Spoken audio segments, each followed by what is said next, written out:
Cases EM Quick Hits podcast, where our team of experts and educators bring you clear, concise, and condensed practice-changing knowledge on all those EM topics you may not be totally comfortable with. Cases, the latest evidence, procedural tips and tricks, pitfalls to avoid, and the key take-home points and references on the EM Cases website. Quick, let's get on with it. First up, we have Sarah Reid, our new Peds Quick Hits guru, talking about the evidence for the PARC score, which, heads up, is probably the best risk stratification tool we have for kids we suspect might have appendicitis.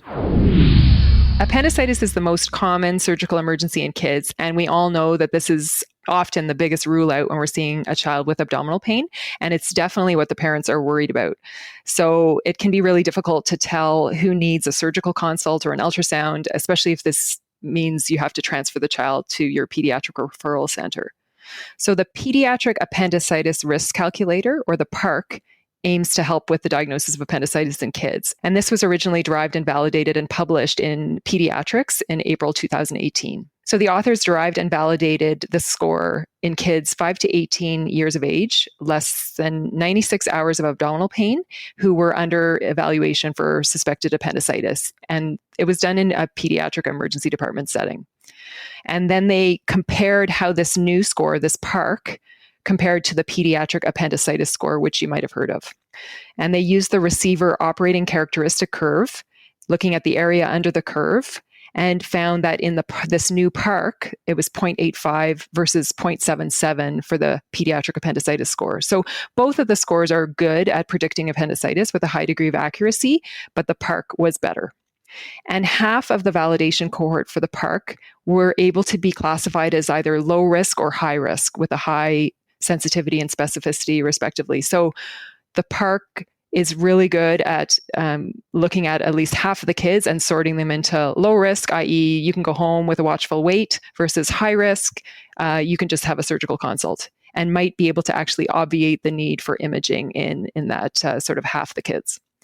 So this new PARC score looks at a number of clinical features that kind of make sense. So they look at sex, they look at age, fever, duration of pain, migration of pain to the right lower quadrant, maximum tenderness in the right lower quadrant, guarding, pain with cough, hop, or walk, and then the white count and a absolute neutrophil count.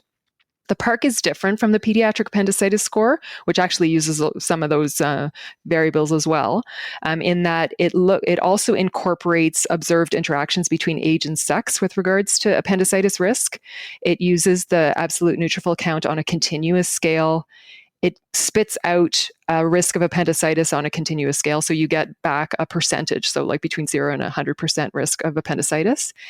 And because it has a lot of math, you need to use an online calculator. So the authors talk about how this could be integrated into your EHR, but this is not something you can just like add up at the bedside, and you definitely can't do it in your head. So we know that when we have a decision rule, we have to do a prospective validation in order to assess, does this decision rule actually work? And so the Annals of Emergency Medicine in June 2019 published a study by Cotton assessing how the PARC performed in a community emergency department setting. So this is a multi-center prospective observational cohort validation study.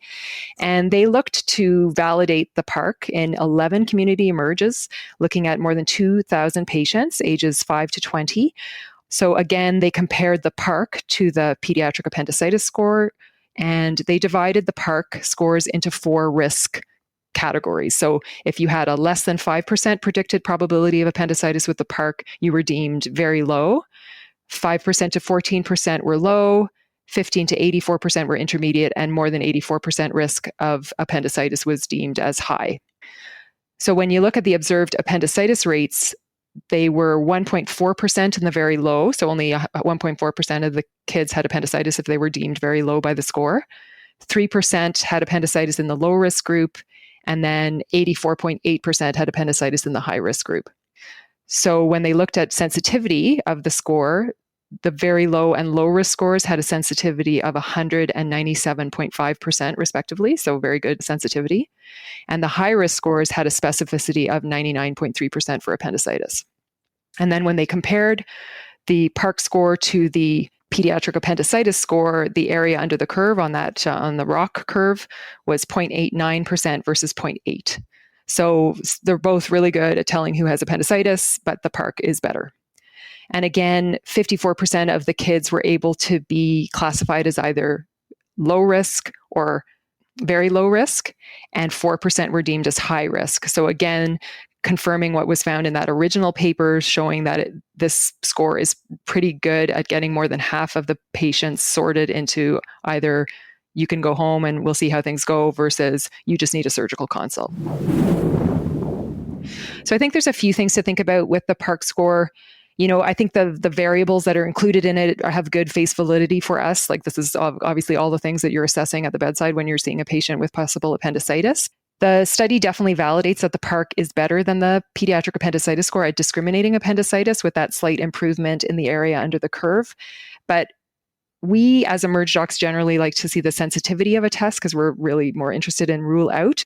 But I will say that those very low and low risk kids by this score with those really high sensitivities, you can feel pretty comfortable in ruling out appendicitis, I think.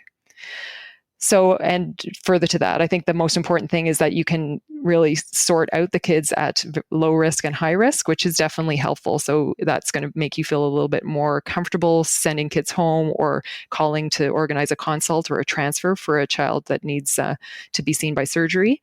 But just remember that like this, even with this rule, you're still going to have 40% of the patients falling into an intermediate risk group where they're still going to need an ultrasound plus or minus a consult. And the last thing is that with any decision rule, we need an implementation study to see how this actually impacts patient outcomes in real life. So we'll have to wait and see about that. But I think the bottom line for the PARC is that it is a more accurate decision tool for pediatric appendicitis compared to what we've had to date. It's going to require that online calculator, but that's available at parcscore.org or parccalc.org. And I think you can feel pretty secure in your assessment of patients who fall into that low risk group or high risk group in terms of your disposition. But just remember, you're still going to be left with a fair number of patients in the middle who are going to need further assessment and transfer if you work outside of a pediatric hospital. All right, so while the PARC score does look quite promising and is probably the best pediatric appendicitis risk stratification calculator out there, there are limitations. And some limitations include, one, that it's never been compared to physician gestalt, which is kind of what we really want to know about. It does require blood work, which may not be necessary in those patients who you think are pretty low risk by gestalt. Like Dr. Reid said, it still requires an implementation study, and about half the patients will still require further workup in the ED. Next up, we have the return of the mighty Sheldon Cheskes, cardiac arrest researcher with 30-odd years of clinical experience, who's going to give us the lowdown on double defib for refractory VF. And this is going to be followed by Mark Ramzy, a resident who I caught up with at ACEP in Denver recently. He's going to address how not to electrically fry your defibrillators when doing double defib. Patients who present in refractory VF, a lot of the treatments are changing. The changes are focused on really taking either mechanical control of the cardiac arrest, and that's ECMO for patients in refractory VF. But the second technique is, can we terminate VF earlier in the field? And by terminating VF, that is getting ROSC earlier in the field than we're doing currently with standard defibrillation, and that's what double sequential external defibrillation is all about. It's been used for over 25 years in the EPS labs for patients who present in atrial fibrillation, as well as patients with refractory ventricular arrhythmias. But now we're starting to see case series, case reports, observational studies, and some meta-analysis that are looking at the use of double sequential external defibrillation, but there's never been a randomized controlled trial with high-quality evidence that shows double sequential external defibrillation works. We're currently in the process of carrying out the first randomized trial in the world for double sequential external defibrillation. The study is called DOSE VF, double sequential external defibrillation refractory VF. In the study, what we're looking at is applying double sequential external defibrillation earlier than it's ever been used previously in observational series. I think this is the key. What I can tell you about refractory VF is if you're going to do something different, do it early. And I think that's very, very critical. If you wait to shock 8 or shock 9, these patients will all die, or a very high proportion will all die.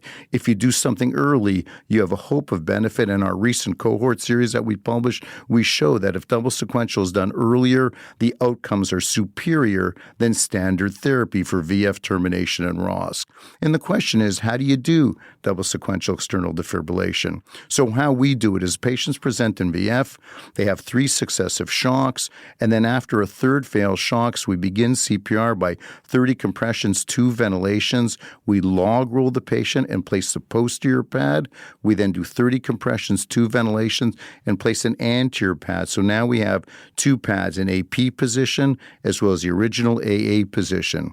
We do a minute of uninterrupted CPR, and then we provide the 4th shock in sequential manner, pressing defibrillator 1, then defibrillator 2, in a rapid manner, and carry on double sequential and that particular mechanism. We found this to be very easily done by our paramedics in our feasibility study. 96% of them were able to do it without any significant interruptions in CPR.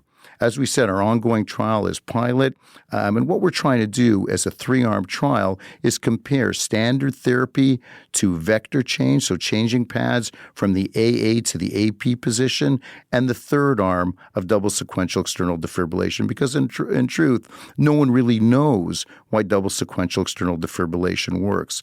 Is it simply the change in vector? When we defibrillate patients, we often miss the posterior lateral portion of the ventricle using standard AA defibrillation. The thought is by changing pads, we may in fact capture that proportion of the ventricle.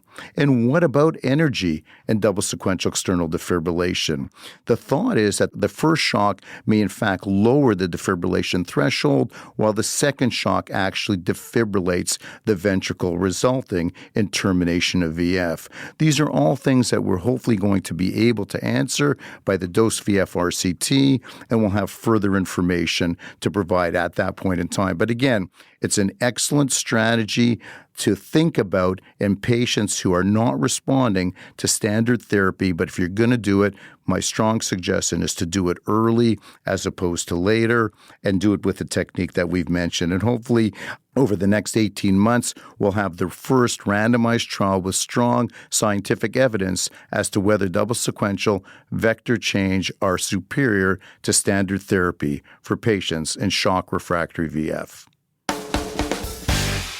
Talking about double defib, I ran into a Rising Star resident from Maimonides, which down here at ACEP Denver they all call MIMO, who has recently published on double defib. And I just have one specific question for Mark Ramzy, this all-star resident. So, Mark, we know that we don't have solid evidence for double defib as of yet. And one of the reasons why some people suggest not using double defib is because it can blow up both your machines, which will cost your hospital a lot of money. What is the deal with the notion that there's a chance that we can blow up these machines? Hey, Anton, it's great to be on here. So to answer that question, I want to summarize it in 2 main points. The first is kind of like parking your car in any major city. Your pads better be close, but absolutely not touching. The second is you better be using the same model of defibrillator. Otherwise, you risk damaging one or both of those devices. So the other notion, and that's the other important point, is that it is indicated for refractory VFib, which we all know not to sync. However, I've seen reports of it being done for pulseless VTAC, and it is not recommended for pulseless VTAC at this time. You are more likely to sync if you are dealing with pulseless VTAC, and that will also damage your defibrillators because you are intentionally delivering energy to not just the patient, but also one or both of your devices, which they are not expecting to receive and might blow their capacitors and ultimately the device itself. And now for our CJEM EM Cases collaboration with Hans Rosenberg, and his special guest today is Krishan Yadav, a researcher from Ottawa, who's going to be summarizing his recent article in CJEM, Just the Facts, Diagnosis and Management of Non-Purulent Cellulitis in the ED. Welcome, Krishan. Thanks for having me on. My first question is, when you're assessing a patient in whom you suspect cellulitis, what other diagnoses must the emergency physician consider? So it's really important to consider diagnostic mimics of cellulitis, such as an abscess, deep vein thrombosis, or a ruptured Baker cyst. It's equally important to remember that bilateral cellulitis is extremely rare and probably doesn't exist. So if you see somebody with bilateral symptoms, it's much more likely that this is something like venous stasis dermatitis. My second question is, what is the utility of point-of-care ultrasonography to differentiate between non-purulent versus cellulitis with abscess? A recent meta-analysis found that the use of POCUS for diagnosing abscesses in ED patients with SSTIs, which are known as skin and soft tissue infections, has a sensitivity of 95.5% and a specificity of 80.3%. When there is a clinical suspicion, POCUS should be used to rule out the presence of an underlying abscess. Now, for patients who present to the emergency department with cellulitis, are there any investigations that you would expect us to do in particular? That's a great question and clinically very important. The diagnosis of cellulitis is clinical, so laboratory tests such as white blood cell count, blood cultures, etc., are unnecessary. Now, one other question that I have. How do you decide whether to prescribe oral or IV antibiotics? I feel like this is often a conundrum in the emergency department. Following the diagnosis of cellulitis, this is the first and most important decision point. When selecting route of therapy, the following factors are considerations for IV therapy. If the patient has failed oral therapy, in your opinion, if they're systemically unwell, if there are clinical signs of deeper infection, if they're immunocompromised, and there are other factors too. We recently published a paper that looked at factors associated with oral antibiotic treatment failure and found that tachypnea at triage, chronic ulcers at the site, a history of cellulitis in the preceding 12 months, or a history of MRSA colonization or infection were all associated with oral antibiotic treatment failure. Excellent. And when you're selecting antibiotics, should patients that have cellulitis receive antibiotics against MRSA, or are you just treating them with other agents? When you assess a patient clinically, if the clinical diagnosis is non-purulent cellulitis, in other words, no pus at all, then antimicrobial therapy should be targeted against beta-hemolytic streptococci and MSSA for non-purulent cellulitis. So if you're going to use oral therapy, this should be cephalexin, otherwise known as Keflex, and its IV counterpart would be Ancef or cefazolin. Perfect. And the last question I have for you is another one of these sort of conundrums that happen in the emergency department. When do you decide, or how do you decide if a patient requires admission to hospital versus outpatient treatment of their cellulitis? That's a great question. And the decision to manage non-severe cellulitis as an inpatient versus outpatient is actually influenced by many factors. If patients require intravenous therapy, outpatient parenteral antibiotic therapy is an attractive option to avoid the need for hospitalization. But there are other factors to consider. Social factors may warrant hospital admission to ensure compliance and for patient safety. A recent prospective observational cohort study at 2 Canadian EDs identified 5 predictors independently associated with outpatient antimicrobial, which would be oral or IV therapy, treatment failure. The factors associated with treatment failure as an outpatient were fever at triage, chronic leg ulcers, chronic edema or lymphedema, prior cellulitis in the same area, and lastly, cellulitis at a wound site. Excellent. Thanks so much for reviewing this topic and reviewing a couple of really, really great Canadian papers that have come out recently. For more details, please check out the full article, which is open access over at CJEM's website. The article, once again, is Just the Facts, Diagnosis and Management of Non-Purulent Cellulitis in the Emergency Department, and our guest host was Dr. Krishan Yadav. I don't know how many times I've sent home young patients with multiple rib fractures. By the way, I don't send home older patients with multiple rib fractures. They're likely to have badness. But when I do send them home, I never feel quite satisfied with the Tylenol and NSAIDs I suggest that they take, because I know deep down inside that they're going to have a ton of pain still. And I generally want to avoid opioids whenever possible. So what else can I do to relieve their pain, at least for a little bit of time, starting in the ED? Swami's going to hit us now with his Serratus Anterior block goodness.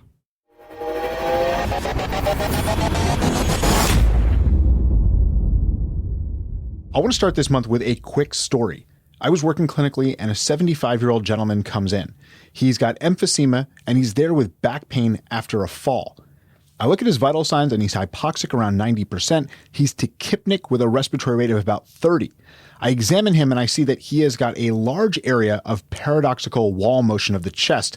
Basically, he has a flail segment. And we all know when we see a flail segment, the patient's going to need a chest drain. Even without imaging, we can see in this patient that that's going to be necessary. A quick x-ray shows a hemopneumothorax, a 6-rib flail segment. And the question that comes up for us is not about whether we need to place the chest drain, we know that, but what should we give this patient for pain control? The traditional approach is to give the patient lots of opiates, which will be effective in pain control, but it's going to decrease the respiratory drive, create atelectasis, and lead to respiratory failure, especially in a patient that's already hypoxic. Now, you could intubate the patient to remove all of those issues and then put the chest tube in, but that's going to be a bit of a challenging intubation since the patient already has a SAT of around 90%. There are some alternate approaches. You can do something like get a thoracic epidural, but that's obviously well out of the scope of practice of emergency physicians and can be hard to get an anesthesiologist down to do that in a timely manner. What about something that we can do in the emergency department? And that's the serratus plane block. This is a little bit different than a nerve block. What you're doing is actually blocking a fascial plane. You're going to be getting all of the lateral intercostal nerves. In this case, the plane is between the serratus anterior and latissimus dorsi muscles. This block has been shown to give excellent analgesia without systemic side effects, and it markedly reduces the need for opiates. Let's go through the process of doing this. And what I'll say up front is that obviously with nerve blocks, with anything ultrasound, it's better to go on and look at some videos. So the Highland EM site has some fantastic videos on this, and we'll drop links to that in the show notes. Our first step is going to be gathering all of our materials. Grab your ultrasound machine, your needle, and preferably that's going to be a dull tip block needle, but you can also use a spinal needle or an 18 gauge depending on the chest wall thickness. You're going to want 2 or 3 20cc syringes, some sterile gloves and chlorhexidine, and plus or minus extension tubing, and we'll come back to that in a moment. Number 2 is to select your anesthetic. You want a long-acting anesthetic here. You don't want to have to do this block again, so lidocaine is really going to fall short. Bupivacaine or ropivacaine will be your go-tos for their long-acting effect, but ropivacaine is actually the better agent because it has less cardiotoxic effects. Step 3 is to calculate your dose. For ropivacaine, the max dose is going to be 3 mg per kg. For bupivacaine, it's going to be 2.5 milligrams per kilogram. The next thing to do is dilute your anesthetic. You want a large volume of your anesthetic so you can deliver that into the entire fascial plane. So what you do is take your calculated dose of anesthetic and dilute that to a total of 40 cc's, and you can do that with some sterile normal saline. The next step is to locate the fascial plane you're aiming for. Again, there are some great images on the Highland ultrasound site, as well as the New York Society of Regional Anesthesia site, and we'll drop those in the references. Place the linear probe in the anterior mid-axillary line just under the axilla, and you want to orient it along the ribs. What you're going to do is look at the muscle bodies, and the most superficial one is the lat dorsi. What we want to do is track that lat dorsi posteriorly where it starts to taper. It starts to look almost like a beak. Our goal is to place the needle so that the tip of it is going to be sitting between the lat dorsi and the serratus anterior. That's the plane that we're shooting for. The best way to do this is with an in-plane approach, which means that you're going to be able to see the needle the entire length of the way as it's being guided into that fascial plane. When you think you're in the right place, you draw back to confirm you're not in a vessel, and then you can deliver 3 to 5 cc's of your dilute anesthetic, and what you should see is the fascial plane start to separate. Those 2 muscle bodies are going to separate from each other, and that tells you that you're in the right place. If you don't see that happen, then you're going to need to reposition your needle, readjust, and try to get into that space. Once you're confirmed in the proper location, deliver the rest of the anesthetic. Now, I want to discuss a couple of pearls and pitfalls before we wrap this up. Number 1 is that you can use extension tubing, as we mentioned earlier. What you do here is you are guiding the needle into place. You have extension tubing connecting to your syringe that's full of your anesthetic, and your assistant is actually going to be the one who's squeezing that anesthetic into the needle and into the plane. So now your only focus is on the ultrasound probe in one hand and the needle in the other hand, and somebody else is doing the actual injection. This can be really nice, especially when you're talking about 40 cc's of anesthetic. It's hard to hold both the syringe and the needle and the ultrasound machine in that particular circumstance. If the patient can move around, you can place them into a lateral decubitus position. So if they have a right-sided rib fracture or rib fractures, you put them in the left lateral decubitus position, and that allows a little bit easier access to the right side of the chest. Number 3, and we mentioned this earlier, is to always calculate your dose to avoid local anesthetic systemic toxicity. This is especially important when you're using an agent like bupivacaine, which has some significant cardiotoxicity, but it's really important no matter what agent you're using. And of course, know where your antidote lives, and that's going to be lipid emulsion. For an extra level of safety, for every 5 to 10 cc's that you inject into the space, you can pull back again and make sure that you haven't entered a vessel. Even if you've put the needle in the right place, sometimes it does move around as we're putting the anesthetic into the patient, so this is another safeguard that we can employ.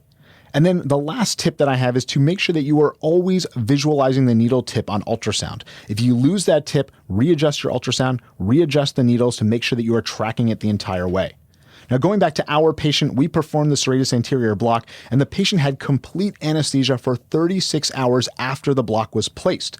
Later in the patient's course, anesthesia did place an epidural catheter for continued anesthesia, and the patient actually never required an opiate and never needed to be intubated. The patient was able to breathe comfortably with this block in place, and I consider that a big win.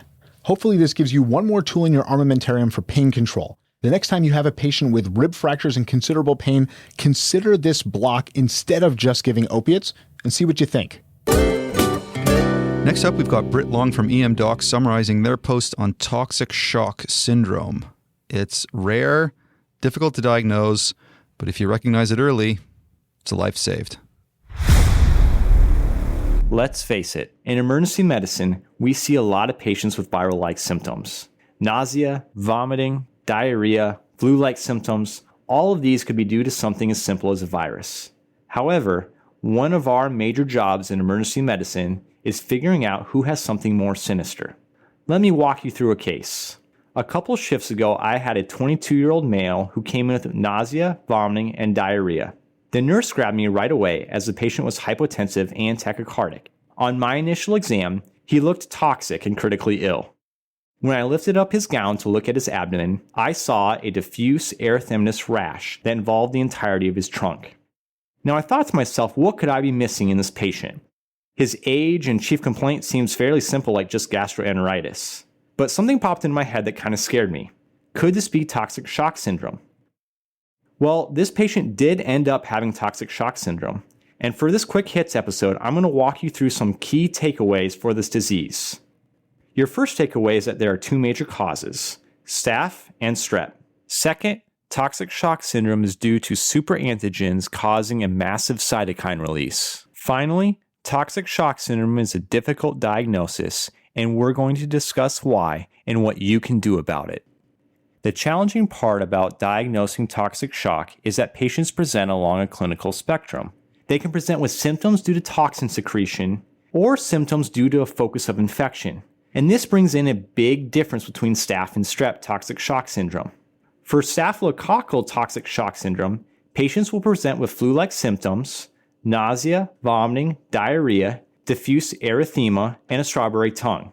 However, when you look at streptococcal causes of toxic shock, again, patients present with flu-like symptoms, but then they also have evidence of a local infection such as cellulitis or pneumonia. In fact, over 50% of cases of necrotizing fasciitis that are associated with streptococcal pyogenes present with toxic shock syndrome. Now for our next big point, we're all taught about the classic CDC criteria for diagnosis of toxic shock syndrome, involving fever, a rash, desquamation, hypotension, and multi-organ failure.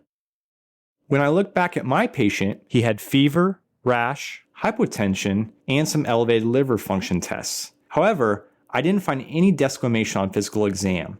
And this brings us to an important point. If you wait to diagnose toxic shock syndrome based on the CDC criteria, it is often too late. For example, desquamation usually does not occur until weeks after the disease initially manifests. And by that time, irreversible organ failure has occurred. So the key takeaway for these patients is that you need clinical suspicion, and you should treat based on this suspicion. If you have a patient who has severe systemic illness with either a diffuse blanchable red rash, a young patient with shock and viral-like symptoms, a group A strep infection with a patient who appears critically ill, or vital signs out of proportion to exam, you should suspect toxic shock syndrome and begin treatment with IV antibiotics and fluids, as well as source control. All right, so the big take-home point for TSS is that by the time you see the classic desquamation rash, it's probably too late. So you need to think about toxic shock syndrome in any patient with a viral-like illness who looks really sick and has a diffuse rash. Resuscitate and start empiric antibiotics to cover staph and strep ASAP. Next up, we've got Justin Morgenstern on the new and exciting paper on TXA and traumatic head injury, the CRASH-3 trial. Now, there's been a whole lot of controversy swirling around the FOAMed world about this trial in particular, with many different opinions on how this should affect our practice. Let's hear Justin's take. CRASH-3. This is the biggest, most anticipated emergency medicine trial that has been released this year. And even though it was only released a few weeks ago, I am sure that everybody has already heard about it because it has been talked about everywhere. However, considering that every mainstream media report that I saw about this trial was completely wrong, I figured it would be a good idea to cover it here. So, this is a massive multi-center RCT designed to look at tranexamic acid in isolated traumatic head injury with a GCS less than 13 or blood on a head CT. They enrolled more than 12,000 patients. However, because both in CRASH-2 and in the women trial, it looked like TXA was actually harmful if given after 3 hours, they changed their criteria partway through and only studied patients enrolled in the first 3 hours. So their actual study population is just over 9,000 patients, which is a slight problem because they needed 10,000 according to their power calculation. These patients were randomized to either intravenous TXA, the standard protocol, 1 gram over 10 minutes and then 1 gram over 8 hours, and that was compared to placebo. And the primary outcome they were looking at, well, it was a little bit tricky. In the manuscript, they list this as head injury-related death by 28 days. But if you look at clinicaltrials.gov, the registered primary outcome of the trial was just death, all-cause mortality at 28 days. This is a great trial. It's a tremendous effort, and the researchers deserve a ton of credit. It was massive. They lost very few patients to follow-up. They looked specifically for harm, which many RCTs don't. It was appropriately randomized, allocation was concealed. Like any trial, there are a few issues, but in general, this is a great feat of science. And the results? There was no difference in the stated primary outcome, head injury-related death. It was 18.5% with TXA and 19.8% with placebo. That's a 1.3% difference, but it was not statistically significant.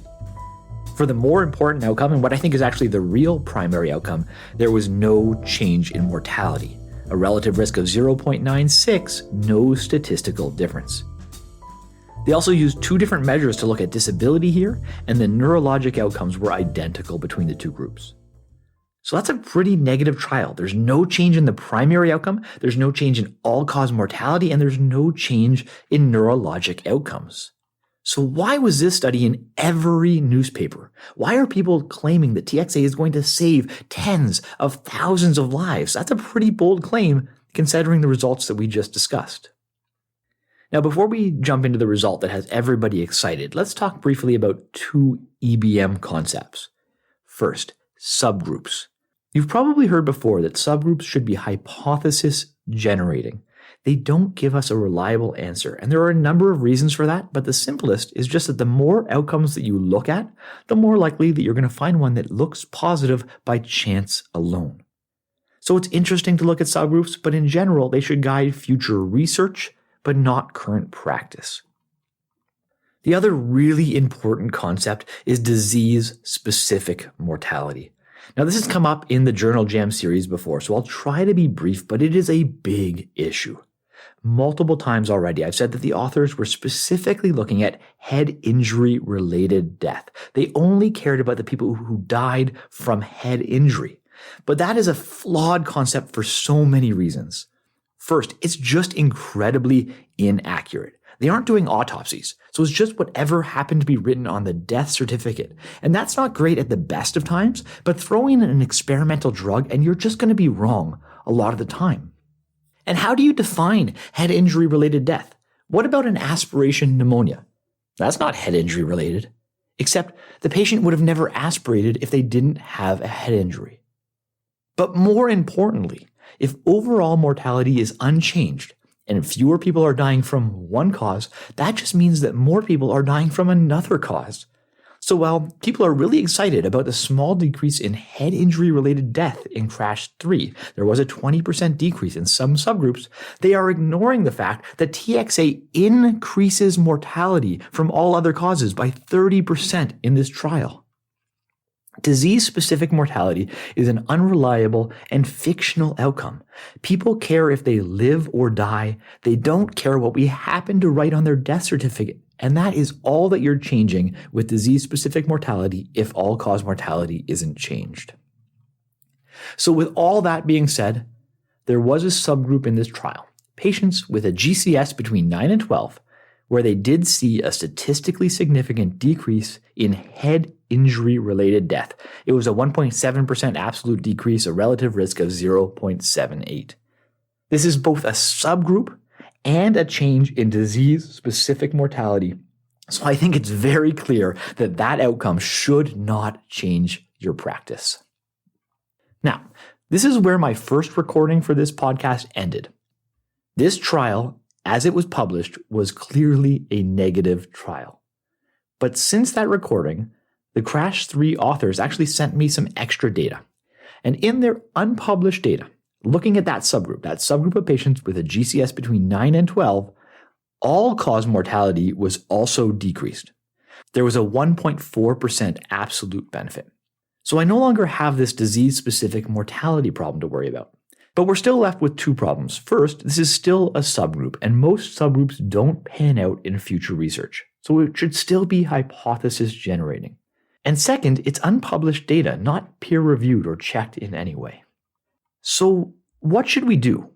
Well, as the trial was published, there was no change in the primary outcome, no change in mortality, and no change in disability. It is clearly a negative trial. Clearly, TXA is not a standard of care. Clearly, TXA should not be strongly suggested in guidelines. Now, there is an interesting subgroup with an important outcome. Mortality decreased in patients with GCS 9 to 12. We need more research to confirm that that is real. Because remember, most subgroups don't pan out. And actually, I would bet when we do get this trial, it won't show a mortality benefit. But mortality is an important outcome. And that subgroup was planned, and it makes sense. So while we're waiting for the results of that necessary follow-up study, if you want to use TXA in select patients in this subgroup, I think that's reasonable. I'm definitely not going to knock the TXA out of your hands.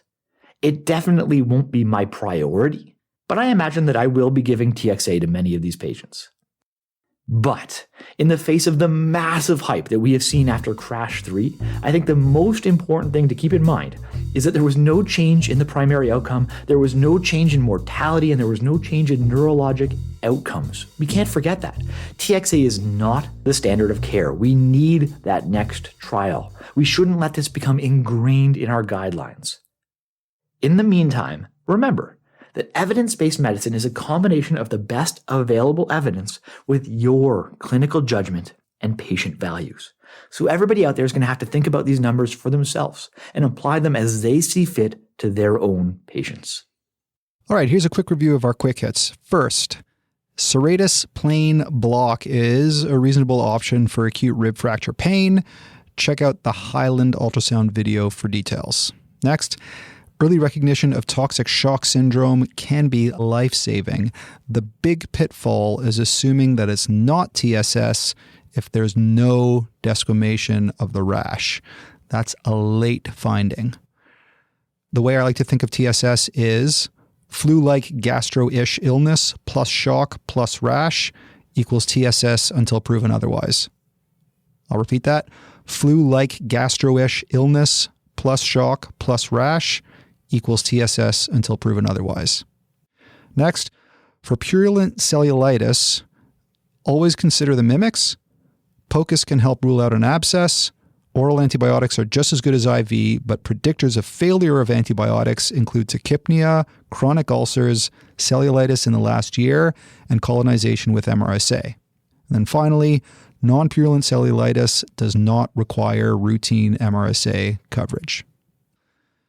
At the top of the podcast was the PARC score. The PARC score is the best pediatric appendicitis risk stratification tool we have. Take the time to go to MD Calc or integrate it into your EMR when you're on shift.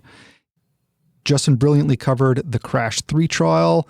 The CRASH-3 trial's primary outcome of head injury-related death was no different between the TXA group and the placebo group, but based on communication with the author, we found out that in patients with minor and moderate head injury, a GCS of 9 or more, there was a mortality benefit.